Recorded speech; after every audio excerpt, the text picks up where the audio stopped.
की तुमच्या रक्ताच्या तपासण्या, लघवीची तपासणी जी करायची असते त्याच्यामध्ये रुटीन ज्या टेस्ट असतात, सगळ्यात महत्त्वाचं जे आपण सीबीसी म्हणतो, म्हणजे काय,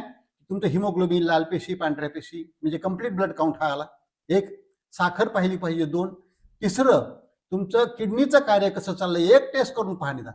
सिरम क्रिएटिनिन, आणि त्यानंतर लिव्हरच्या फंक्शन्स, जर तुम्ही थोडेसे जाड असाल, वजन जर जास्त असेल तर नक्की हे करणं अत्यंत आवश्यक आहे.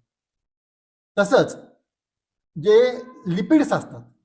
म्हणजे काय म्हणतो आपण की चरबी अंगातली, कोलेस्ट्रॉल, ट्रायग्लिसराईड हे जास्त, त्याची पण तपासणी करणं आवश्यक आहे.